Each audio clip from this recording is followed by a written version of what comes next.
Hey guys, it's Keith. Now, it is late March here in Massachusetts, and I'm still not riding. There's snow on the ground. We had snow about 2 weeks ago. It's been raining. It's just nasty out. It's in the 30s. I'm not able to ride. So I wanted to do this video, which is going to be part rant and part review of some modifications I did over the last few months. Let me get the rant part out of the way early. When I bought this bike and I was considering modifications, I saw a number of online resources where people just put a ton of money into the WR250R. Cycle World had one, you can still see it, where they put about probably $5,000 and changed just about every single thing on the bike. A website called ADV Pulse did a pretty thorough review, but they had a budget of about $2,000. Well, I don't have that kind of money, frankly, so I'm going to show you how for just a few $100 you can really increase the comfort and convenience of these bikes, not break the bank, and still retain the off-road capacity that this bike has become legendary for. Now, some people may ask, why would you want to ride further on the WR250R? My goal is really to make this into an adventure touring bike, to do overnight trips, to go camping, to be out on the road, several days in a row. I found after I rode this bike, which kind of surprised me, is that it's amazingly fun to ride. I've got a Super Tenere on the other side of the garage. If I have an hour or two, this is the bike I'm picking up. It's just a blast to ride. I've taken on some overnight trips, and I feel like for the thing it's really designed best for are these two-lane small town roads or dirt roads where you can just ride for miles, ride for days, and not get on the highway. This bike is really perfect for eating up those miles. You're getting great gas mileage. It's a comfortable bike. You don't have the wind protection, but you're not doing 70 miles an hour either. So I found that if I'm going to be gone for a couple days, this is the bike I want to take on these back roads in Vermont and Massachusetts. So that's where I felt like I wanted to increase the comfort and convenience of this bike. So let's go into detail more on these individual mods one by one, and I'll show you what I did and tell you how much it cost. Okay, the first two things I want to talk about are increasing the protection on this bike, because I still love to take this bike off-road and challenge myself in the woods and on single track trails. I'm just getting into that. So I did two things, and I think these are probably mandatory. First is I put these Tusk handguards on over the winter. These were only $60. They've got full protection from this aluminum handguard that goes across, and then the plate, this plastic cover, really helps to throw some of the wind off of it, so it's a little bit more comfortable on the road too. But this is going to offer full coverage on the handlebar and your control, so you don't have to worry about broken levers anymore.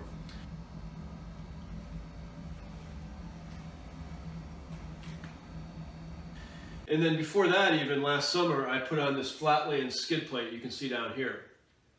$100, full protection from the top here, really from the very top of the underneath the fender, all the way down past the oil pan. So you've got full coverage there for $100. Aluminum, it's really solid. I did a video on installing it, very straightforward. Those are going to increase the protection of the bike. Okay, let's go through some of the comfort and convenience items that I put on this bike. Now this is really just to increase the drivability of it if you're going out all day, so you're more comfortable, you got all your stuff. I'll go through each of these really quick and then I'll do a little bit more detail on them. Got a Wolfman Enduro tank bag here. I've got my GPS mount, and I've got a wired lead to the battery so that it's charged all the time. This I can flip between both bikes. I've got heated hand grips here. I've got a lead for a heated jacket, and then I've got a 12-volt accessory right here to charge, and then I've got my Go Cruise throttle lock here. So let's take a look at each one a little bit closer. The Wolfman Enduro tank bag is about $100. It straps to the bike using these straps right here around the frame and the steering head. And it's really, for a small bag, it's got a lot of capacity. You can put like a cell phone in here, and then because it slopes, the largest section is down at the bottom. I've got room for everything I really would ever need to bring that I can easily access. Other stuff is going to go probably in the back. So it's got a lot of capacity for $100. Very easy to install. Next thing, let's talk about the heat. Below this is the heated jacket lead. This is probably a $6 or $8 cable. For me in Massachusetts, heated gear is a must. And again, I alternate between this and my other bike, so I've got it set up. So I didn't have to incur a lot of extra money to add this to the WR. If you're looking to extend your riding season, I can go usually from March most years and into December just with something like this. Makes it a lot more comfortable. The thing I added this year was these heated grips from Symtec Heat Demons. My switch is right here, and the elements are underneath these grips here. Now, this whole system here is about $70 for the heating elements and the bracket for the switch here. I've used them. They really work phenomenal. They get really hot, and in fact, you have to turn the heat down. So it's pretty worthwhile. A little bit of an involvement to install it, but definitely worth it. Next thing I've got is this GPS mount here. You know, for me, it's a necessity traveling kind of all over the place that you just want to see where you're going. We do a lot of routing on the computer and then test things out.